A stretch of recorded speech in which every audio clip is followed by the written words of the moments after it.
പന്തിരാങ്കാവ് ഗാർഹിക പീഡനക്കേസ് പരാതികളിൽ മലക്കം മറിഞ്ഞ് യുവതി. രാഹുലിനെതിരെ പരാതിപ്പെട്ടത് വീട്ടുകാരുടെ നിർബന്ധത്താലാണ്. സ്ത്രീധനം ആവശ്യപ്പെട്ടാണ് മർദ്ദിച്ചതെന്ന് പറയാൻ വീട്ടുകാർ നിർബന്ധിച്ചു. രാഹുൽ തന്നോട് നന്നായാണ് പെരുമാറിയത്. ഭർത്താവിനെതിരെ പറഞ്ഞതെല്ലാം നുണയെന്നും അതിൽ പശ്ചാത്താപമുണ്ട് എന്നും പെൺകുട്ടി പറഞ്ഞു.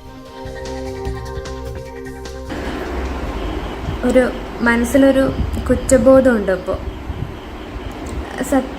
സത്യം എന്താണെന്ന് അറിഞ്ഞില്ലെങ്കിൽ ഒരുപക്ഷെ ആ ഒരു കുറ്റബോധം പേറി ഞാൻ എൻ്റെ ജീവിതം ഇങ്ങനെ ജീവിച്ചു തീർക്കേണ്ടി വരും. സോ എന്തായാലും എനിക്കത് പറഞ്ഞേ പറ്റും. പോലീസിൻ്റെ കുറച്ച് നാളുകളായിട്ട് പോലീസിൻ്റെ മുന്നിലാണെങ്കിലും മീഡിയാസിൻ്റെ മുന്നിലാണെങ്കിലും എനിക്ക് കുറേ അധികം നുണകൾ പറയേണ്ടി വന്നു. ഒരുപാട് റിഗ്രറ്റ് ചെയ്യുന്നുണ്ട് ഞാനിന്ന്. എന്നെ അത്രയും ഇഷ്ടപ്പെട്ട, എന്നെ അത്രയും സ്നേഹിച്ച, എന്നെ അത്രയും നല്ല രീതിയിൽ ട്രീറ്റ് ചെയ്ത എൻ്റെ ഹസ്ബൻഡ് രാഹുലേട്ടനെ കുറിച്ച് ഞാൻ അത്രയും മോശം വന്നിട്ട് മീഡിയാസിന് മുന്നിൽ വന്ന് പറഞ്ഞപ്പോൾ എനിക്ക് അത്രയും റിഗ്രറ്റ് ചെയ്യുന്നുണ്ട്. ഒരിക്കൽ പോലും അത് ഞാൻ ചെയ്യാൻ പാടില്ലാത്തൊരു തെറ്റാണ് എൻ്റെ സൈഡിൽ നിന്ന് ഉണ്ടായത്. പലപ്പോഴും ഞാനിപ്പം എൻ്റെ ഫാമിലിയോടാണെങ്കിലും റിലേറ്റീവ്സിനോടാണെങ്കിലും അവരോട് എല്ലാവരും പറഞ്ഞിട്ടുണ്ട്, എനിക്കിതിനൊന്നും താല്പര്യമില്ല. അതായത് എനിക്ക് നുണ പറയാൻ ഒട്ടും താല്പര്യമില്ല ആരോടും.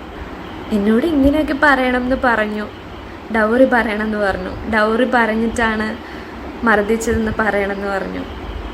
അതുപോലെ തന്നെ ബെൽറ്റ്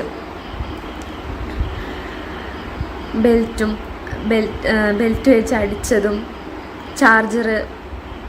ചാർജറിൻ്റെ കേബിൾ വെച്ച് കഴുത്ത് മുറുക്കിയെന്ന് പറഞ്ഞതും അതൊക്കെ വെറും ഫോൾസ് അലിഗേഷൻസ് ആയിരുന്നു. പലപ്പോഴും എനിക്ക് ആരും ആ ഒരു സമയത്ത് സപ്പോർട്ട് ഉണ്ടായിരുന്നില്ല. എന്ത് പറയണം, ആരുടെ കൂടെ നിൽക്കണം, ഭയങ്കര കൺഫ്യൂസ്ഡ് ആയിരുന്നു ഞാൻ ആ സമയത്ത്.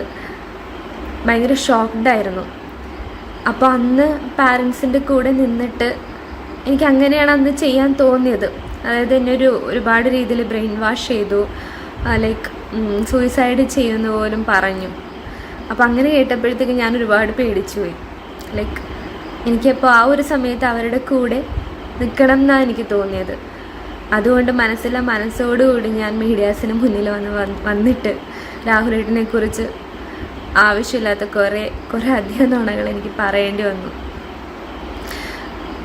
അറിയില്ല, ഒരുപാട് റിഗ്രറ്റ് ചെയ്യുന്നുണ്ട്. ഞാൻ ഒരുപാട് മിസ് ചെയ്യുന്നുണ്ട് രാഹുലേട്ടനെ. ഒരിക്കൽ പോലും കല്യാണത്തിൻ്റെ എന്താ പറയുക, ആ ഒരു സ്റ്റേജിൽ പോലും എന്നോട് ഡൗറി ചോദിച്ചിട്ടില്ല. രാഹുലേട്ടനായിട്ട് മാത്രമല്ല, രാഹുലേട്ടൻ്റെ ഫാമിലിയോ ആരോ നമ്മളോട് ഡൗറി ചോദിച്ചിട്ടില്ല. വക്കീൽ പറഞ്ഞിട്ടാണ് ആക്ച്വലി ആ ഒരു 150 പവൻ സ്വർണം ചോദിച്ചെന്നും കാറ് ചോദിച്ചെന്നും അങ്ങനെയുള്ള അലിഗേഷൻസ്, അത് കേസിന് ബലം കിട്ടിക്കോട്ടെ എന്ന് വിചാരിച്ചിട്ടാണ് നമ്മൾ ആ അലിഗേഷൻസ് അതിൽ ആഡ് ചെയ്തത്. കല്യാണത്തിൻ്റെ എല്ലാ ചിലവുകളും, മിക്ക ചിലവുകളും രാഹുലേട്ടനാണ് നടത്തിയത്. ഈവൻ കല്യാണത്തിൻ്റെ റിങ്ങും അതിൻ്റെ എന്താ പറയുക ഡ്രസ്സും എല്ലാം, ഞാനിട്ട എല്ലാ ഡ്രസ്സുകളും എനിക്ക് വാങ്ങിയിട്ടുന്ന രാഹുലേട്ടനാണ്. എല്ലാ ചിലവുകളും ചെയ്തത് രാഹുലേട്ടനായിരുന്നു. ആ രാഹുലേട്ടനെ കുറിച്ച് എനിക്കിങ്ങനെ വന്ന് പറഞ്ഞപ്പോൾ പറയേണ്ട റീസൺ, എന്നെ തല്ലിയെന്നുള്ളത് ശരിയാണ്. അന്ന് ഞങ്ങൾ തമ്മിൽ ചെറിയൊരു തർക്കം ഉണ്ടായി. ചെറിയൊരു മിസ്അണ്ടർസ്റ്റാൻഡിങ്ങിൻ്റെ പേരിൽ ഒരു തർക്കം ഉണ്ടായിരുന്നു. ആ തർക്കത്തിൻ്റെ പേരിലാണ് എന്നെ തല്ലിയത്. 2 പ്രാവശ്യം തല്ലി. അപ്പോൾ തല്ലിയപ്പോൾ ഞാൻ കരഞ്ഞിട്ട് ബാത്റൂമിൽ പോയി. അപ്പോൾ ബാത്റൂമിൽ വീണു. അങ്ങനെയാണ് എൻ്റെ നെറ്റിയിൽ മുഴ വരുന്നത്. അങ്ങനെ എൻ്റെ നേരെ ഹോസ്പിറ്റലിലേക്ക് കൊണ്ടുപോയി.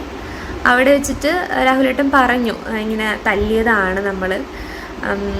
തല്ലിയപ്പോൾ എന്താണ് ആ തല്ലലിലാണ് ഇങ്ങനെ സംഭവിച്ചത്. പിന്നെ അവൾ ബാത്റൂമിൽ പോയപ്പോൾ അങ്ങനെ വീണു. അങ്ങനെ നമ്മൾ ഡോക്ടറോട് പറഞ്ഞു. അവിടെയുള്ള ട്രീറ്റ്മെൻറ്റും എല്ലാ കാര്യങ്ങളും എടുത്തിട്ടാണ് രാഹുലേട്ടനെ തിരിച്ച് വീട്ടിലേക്ക് കൊണ്ടുവന്നത്. അവിടെ വെച്ചിട്ട് നമ്മൾ രണ്ടുപേരും സംസാരിച്ചു. അത് കോംപ്രമൈസ് ചെയ്തു. ആജ്ഞ രവീന്ദ്രൻ വാർത്തയുടെ വിശദാംശങ്ങളുമായി നമുക്കൊപ്പം ചേരുന്നു. ആജ്ഞ, കേരളം ഏറെ ചർച്ച ചെയ്ത ഒരു കേസാണ്. അതിലാണ് പെൺകുട്ടി ഇപ്പോൾ പറഞ്ഞ കാര്യങ്ങൾ, താൻ പറഞ്ഞ കാര്യങ്ങൾ, ആരോപണങ്ങളൊക്കെ നുണയാണ്, അതിൽ പശ്ചാത്താപമുണ്ട് തനിക്ക് എന്ന് പറഞ്ഞിരിക്കുന്നത്. എന്താണ് ഇപ്പോൾ ഇങ്ങനെ ഒരു തുറന്നു പറച്ചിലേക്ക് നയിച്ച കാരണങ്ങൾ എന്നത് സംബന്ധിച്ച് നമുക്ക് സൂചനകളുണ്ടോ? കൂടുതൽ എന്തെങ്കിലും പ്രതികരണങ്ങൾ ഈ യുവതിയുടെ വീട്ടുകാരുടെ ഭാഗത്ത് നിന്ന് ലഭിക്കുന്നുണ്ടോ?